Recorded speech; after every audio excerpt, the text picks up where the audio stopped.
What's up everybody, back for another Honkai Sorrow video, and while this video is technically going to have Pridewin's tier list, it is a bit old, I believe. Let me check, when did they update this? This was on the 9th, so this is about 8 days old at this point, right? But this is not so much about the Pride tier list, but about the Sorrow meta in the first place, and we're looking at it, is it really that bad, right? And there's a few things I want to talk about on why I think it is not going good, despite characters actually doing a bit better than initially looked at. Because most of the time people are like, oh, if you're not the newest DPS, bro, who cares? When in reality, a lot of characters have aged pretty well. So let's look at what Pridewin has to say, right? We have all of this is for MOC, right? Which is arguably the hardest one, right? Pure Fiction is just like AoE fun stuff. I feel like all the AoE units just keep doing good in it. Apocalyptic Shadow is definitely gimmicky and can be annoying, but I feel like MOC is definitely the one that is the hardest for most people, mostly because you can't select your buff, right? For Apocalyptic Shadow, if you are a, break player, right? You play like Rappa, Firefly. There's like always a break buff, right? There's starting to be like memo spray related shit with like HP and all that. Pure Fiction has its own options, right? Plus AoE, it's just king there. So if you're an AoE unit, you instantly get more points. MOC has one buff. If you don't get a advantage from the buff, you're kind of fucked. Like you're just kind of fucked, right?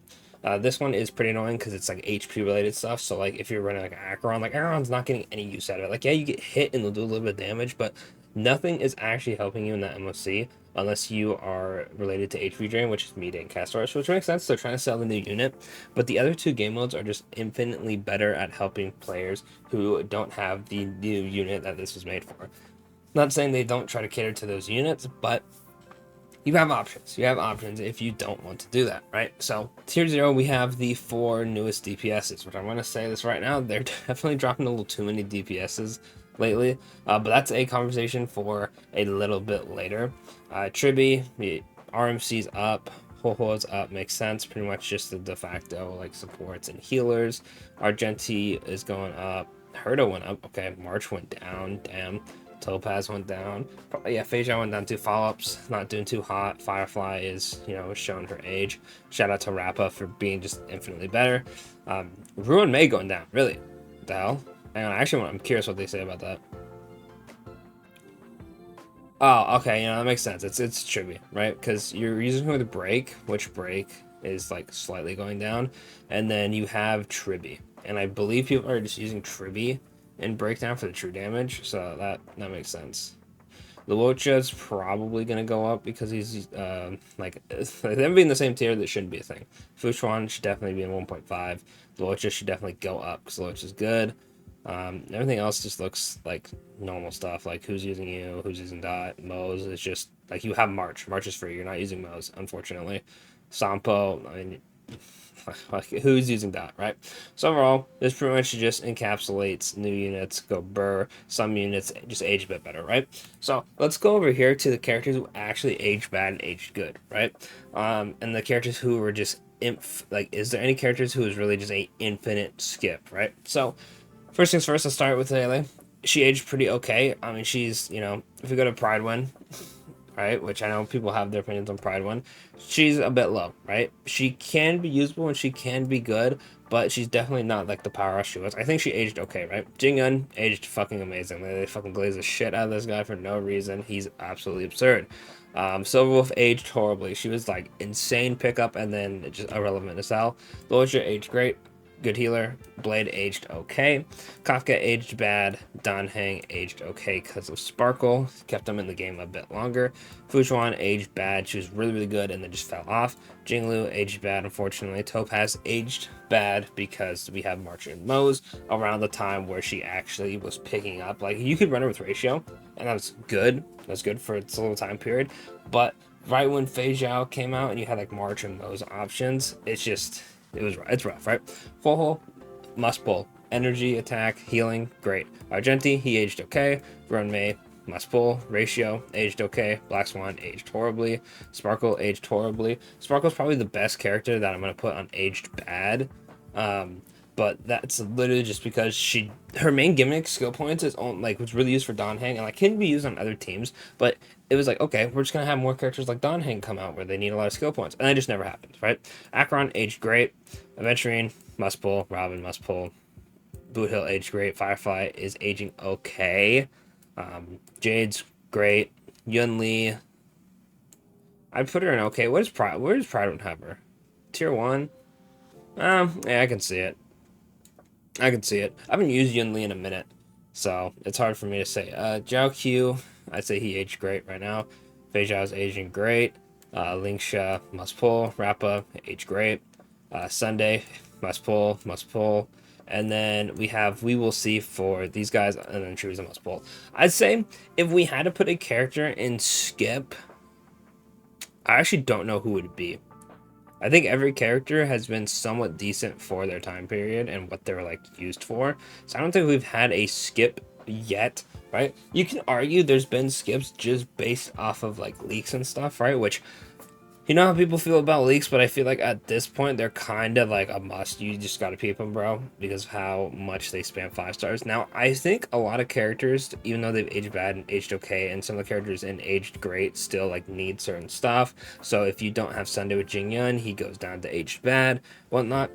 I feel like if you have the time to really take in what you have and what you need, everyone would be a lot more fine. However, they drop a new 5-star every patch, right? Like, we've only had one where we haven't, which was the Rappa patch where we had Rappa, Acheron. We went Rappa into Acheron Aventurine, who came out with Rappa at the time, right? But that was our only, like, okay, if you have Acheron Aventurine or you don't care for Acheron Aventurine, you're good for patches. So, new character, they can't change the meta or can't, glaze the new unit who's coming out because it's an old unit, right? If they're going to make Acheron look good, that's fine. She's an older unit, but now that we're dropping every single patch, we have a new 5-star. What Star Rail is doing is they're trying to sell the newest unit, and because the newest unit is better than the last unit, right? So, like, for example, when we got, who was it? Let's use Fei Zhao as an example. Fei Zhao is like the best DPS.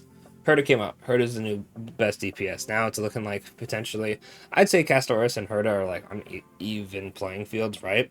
Just because they span them all at once. But like, best DPS was, Jinglu, Don Hang. Then Ratio came out, and people were like, "Oh, Ratio is pretty decent." Then, Acheron comes out. Acheron's going crazy. Then Firefly comes out. People are arguing that Firefly is like on Acheron tier. Fei Zhao comes out. People are like, "Oh, she's infinitely better." And they just keep dropping DPSs that are better. Obviously, they're thrown in supports, right? But when you have it every single patch, you're more than likely to get a unit who's just overall better than the last unit that came out, right? Because they're just spamming so many characters that it's just going to happen. And to make, the game not too easy, they make it cater to this character. So the character who was good a few patches ago, which is power creep, right? But they're doing it in a way where I feel like it's more so because they're spamming so many 5-stars. If we got like 1 5-star, or maybe had a patch with like no new 5-star, right? Then the MOC wouldn't increase in difficulty at all, but you'd have more banners to actually get what you need. So like, for example, if you have Acheron but not Zhao Q, right? And let's just say this patch was an anniversary, Castoris didn't come out, right? And it was just Acheron, Zhao Q, I grabbed Fei Zhao, whoops, and who the hell's in Fugue, right? Then the meta would be the exact same for this patch, right? For phase 1. Maybe phase 2 is all reruns as well. Then you'd be like, okay, Acheron is still like decent. Let me grab Zhao Q, so she's still really good. And the meta is the exact same, so you don't have to worry about Acheron doing worse in this one because, the HP, inflation, all that. I feel like they're just spamming too many 5-stars. And if we take a break from spamming the 5-stars, I feel like the meta will be a bit slower. Hopefully, what we get when they buff characters, right, because they are buffing characters, that they get a pretty good buff that puts them a little bit lower than the best characters at the time. So, like, for example, if they make Blade, like, a little bit worse than Castoris in Mide, I think that'd be perfect. And then they just need to, like, slow down on kind of glazing the newest character and putting every 5-star a ban, like, boom, 5-star. Next phase, this is a 5-star. Next phase, this 5-star. Like, bro, can y'all chill? This is another one of my complaints because they only spam 5 stars. Like, as much as I love Cypher, like, she could be a 4 star. And we could just have, like, 2 reruns. Like, this could literally be the reruns right here.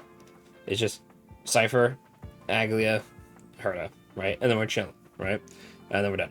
That's the way. She's just a new 4 star. She's on both banners. And then the second phase comes out. Maybe we get, like, I don't know, like, we get her. She's like the 5 star or whatever. But you know what I mean? I feel like we're just going a little too quick, but I feel like units have aged a lot better than people give them credit for. It's just, you really just have to summon for the puzzle pieces, and sometimes the puzzle pieces are put in really fucking weird positions, like especially like Sunday and Fugue. It's like, oh, well, you know, summon meta is coming out, which funny enough, Sunday isn't as crazy as we all thought because they just make weird ass units. He's still really good, right? But it's like, okay, do I want to summon for Sunday so I could get, you know, a good character for the summon Mama Sprite meta, or do I want Fugue for break, right? They're back to back, so the chances of you getting them, especially for free to play, is kind of rough, right? You could get lucky, or you could spend. Hell, I spent, and I still didn't get both of them, right? It just, I feel like they spam it a little too much. Let me know what you guys think in the comments, since, you know, power creep and meta talk is all the rage nowadays still. Do you think it's as bad as you think? Do you think it's a currency issue? We just need to get more currency, or they need to stop spamming banners so much for new characters? Let me know what you guys think in the comments. What do you think Starl should do in the future to help combat this? Do you think the buffs will be good enough, or do you think they need an entirely different approach? Let me know, and of course, I'll catch y'all in the next one. Thanks for watching.